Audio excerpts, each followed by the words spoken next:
नमस्कार.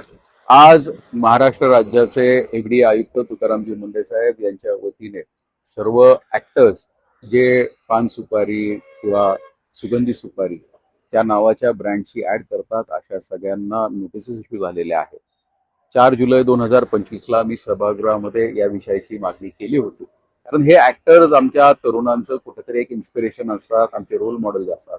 माझी खरं त्यावेळेसच मी सर्व ऍक्टर्सला विनंती केली होती की आपण कुठेतरी ह्या ऍडव्हर्टाईज थांबवल्या पाहिजे. कारण यांच्याकडनं ही तरुणाई कुठेतरी प्रेरणा घेत असते आणि अशी प्रेरणा जर चुकीची प्रेरणा या तरुणाईला मिळाली तर ते अतिशय चुकीचं होतं.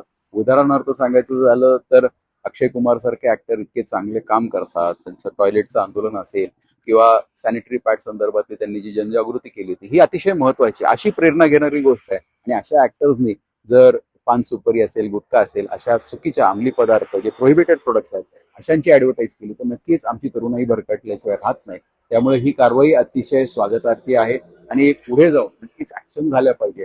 माझी आपल्या मार्फत एफडीए आणि एफएसएसआयला ही विनंती असणार आहे की जे प्रोडक्ट्स जे ब्रँड नेम्स आहेत ते आपल्या नावाचा म्हणजे एकीकडे ते ऍडव्हर्टाईज इलायचीची किंवा सुपारी तिथे बडीशॉपची करतात आणि प्रोडक्ट विकताना ते तिथं सुगंधी सुपारी असेल, गुटखा असेल किंवा सुगंधी तंबाखू जे इलिगल प्रोडक्ट्स आहेत किंवा ज्याच्यावरती महाराष्ट्रामध्ये बंदी आहे असे प्रोडक्ट्स विकले जातात.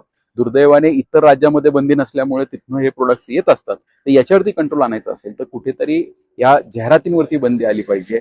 हे जे मिसलिडिंग ऍडव्हर्टाईज आहेत याला कुठेतरी रोक झाली पाहिजे आणि एक मोठं पाऊल आयुक्त तुकारामजी मुंढे साहेबांनी उचललेलं आहे. त्याबद्दल मी त्यांचे आणि महाराष्ट्र सरकारचे आदरणीय संवेदनशील मुख्यमंत्री आदरणीय देवेंद्र फडणवीस साहेबांचे विशेष असे आभार मानतो आणि या कारवाईचे मी स्वागत करतो.